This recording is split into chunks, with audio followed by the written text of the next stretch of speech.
نماز چھوڑ دیں. کوئی ایسا طریقہ بتائے جس سے آسان ہو جائے میرے لیے، جس طرح فوراً سارے پڑھ لیتے ہیں میں بھی پڑھ لوں. جلدی پڑھ لینے کو کمال کہتی ہو. پتہ ہے ہمارے نبی صلی اللہ علیہ وسلم کے ساتھیوں کی نماز کیسی تھی؟ ان کی پیاری بیٹی فاطمہ رضی اللہ تعالیٰ عنہ، ان کی نماز کیسی تھی؟ کہتے ہیں کہ پرندے آ کر ان کے کاندھے پہ بیٹھ جایا کرتے تھے، یہ سمجھتے ہوئے کہ وہ ایک درخت ہے. اتنی دیر تک قیام کرتے تھے. اور آپ جلدی کرنا چاہتی ہیں؟ اچھا ٹھیک ہے، میں نہیں کرتی ہوں جلدی، لیکن اس الٹے سیدھے خیالات کا میں کیا کروں؟ ان کا کچھ بتائے کہ ان کو کیسے میں روک سکتی ہوں.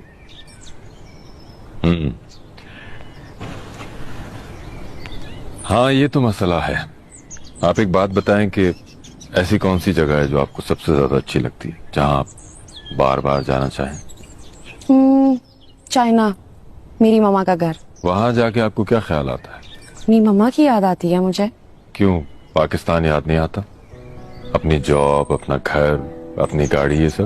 نہیں، یہ سب مجھے کیوں یاد آئے گا؟ کیوں؟ کیا یہ سب آپ کی زندگی کا حصہ نہیں ہے؟ ہاں لیکن اس کی اتنی اہمیت نہیں ہوتی ہے اس وقت. یہی تو میں آپ کو سمجھانا چاہ رہا ہوں کہ جب بندہ اپنے رب کے حضور کھڑا ہوتا ہے تو کسی شے کی کوئی اہمیت نہیں.